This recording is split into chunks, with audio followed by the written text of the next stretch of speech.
There we go. I see a red light. Hi boys and girls, it's me Butch. My name is Terry David Silvercloud. I'm not native, it just sounds that way. I'm 78 years old. Today is Monday the 29th of May 2023. Around 4ish to 5ish in the late afternoon. It's a warm, breezy day down here at English Bay in Vancouver. And today I want to just mention the recent, within the last week, Supreme Court decision in the United States that found Andy Warhol guilty of copyright infringement. And this involved his use of a photograph by Lynn Goldsmith of Prince, the late artist Prince. He altered the photograph, of course, with colors and things. But when it was published, I believe no credit was given to Lynn Goldsmith as being the creator of the original photograph. That is to say, Andy Warhol did not take the actual photograph from which the final product was made. And although he almost created the process way back in the 60s of, he wasn't that great a painter or anything, but he was quite brilliant at manipulating various types of arts. So hang in with me for a moment, and I'm going to go sit down and talk about that.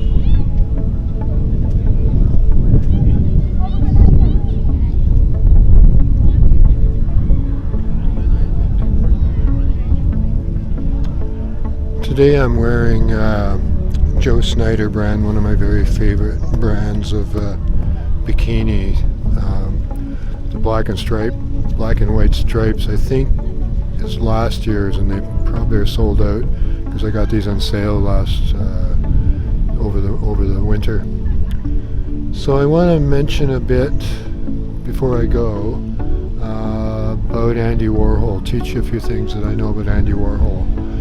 He grew up in Pittsburgh in the United States of America. His actual last name is Warhola, and he started using Warhol after one of the credits on his name, apparently in some of his early commercial work, was misspelled as Warhol, and he just decided that he liked it and probably more American sounding than immigrant sounding, so he stuck with the Warhol name. Seems to have been good at recognizing good things, but he was born to a coal miner's son who died when Andy was 10 years old.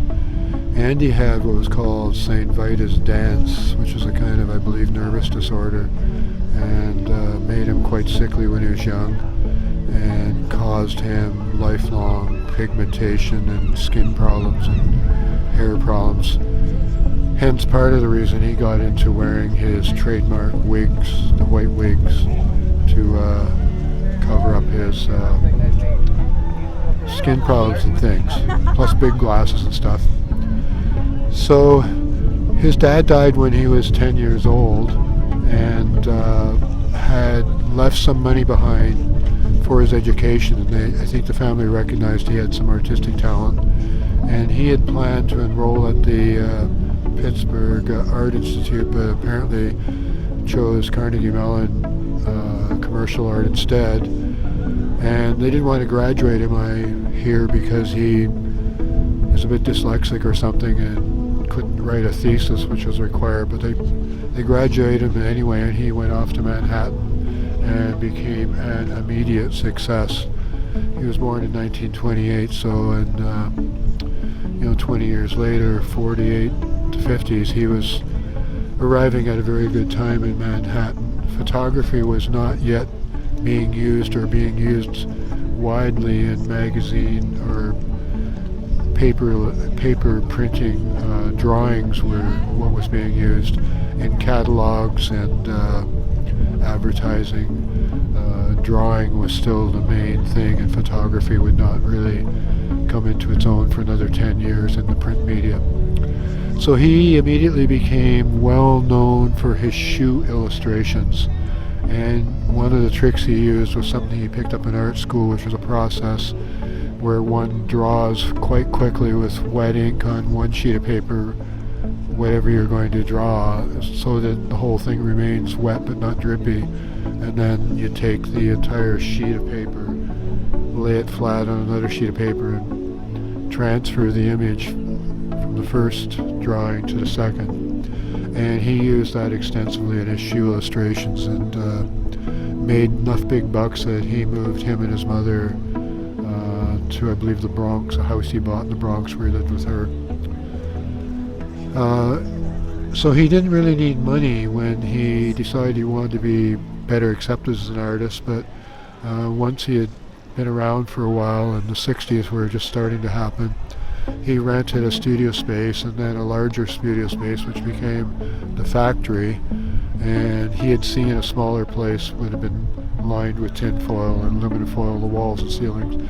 He did that to the factory to give it a cleaner look and bounce light everywhere. And the factory became the focus of hip happenings. He helped create the Velvet Underground and that style of really quite avant-garde style of music, mixed media like be-ins where music was being played along with colored lights, and that was all really quite new in those days. You know, that all this mixing of sound and colors and girls dancing. People had been chorus line dancing, you know, certainly in the 50s, you know, to the rock and rollers, but just this sort of total environment kind of happening, he helped create that. But his first artwork was not accepted at all. Apparently it was cartoonish from what I've heard, and I haven't seen any. But then a friend suggested he stick with what he knew, which was graphic art, and he got into making the Brillos, the Brillo boxes and the Campbell's soup can paintings and labels. He had a friend who was a graphic artist who taught him how to silkscreen, and he had the money to hire somebody to help him do all the nitty-gritty work of silkscreening, somebody who knew how to silkscreen to help him out. He wasn't doing it all himself, and he knew the whole process of making a silkscreen. So he did a series of Campbell soup cans, 32 of them, and he didn't really have any luck getting them shown in New York, but sent them to a gallery in LA where they were shown, and they had terrible reviews, but bad press is good press. The Impressionist painters, they got their beginning by having bad press. The Impressionists had their own little show because they couldn't get into the main salon, and a writer went to see the show and he described their work as mere impressions of art, and the people flocked to see it and they loved it. So what do you know, bad press could be good press, and so the press didn't do Andy Warhol any harm. By this time he was doing the studio scene, Studio 54, and having all his be-ins at the factory and happenings, and taking countless Polaroids and making films. And he was one of the first to do really weird films. One I think was called Sleep, and the entire film was just watching somebody who was sleeping. That's all that happened. You could sit there and watch it and go to sleep yourself, but nothing more was going to happen.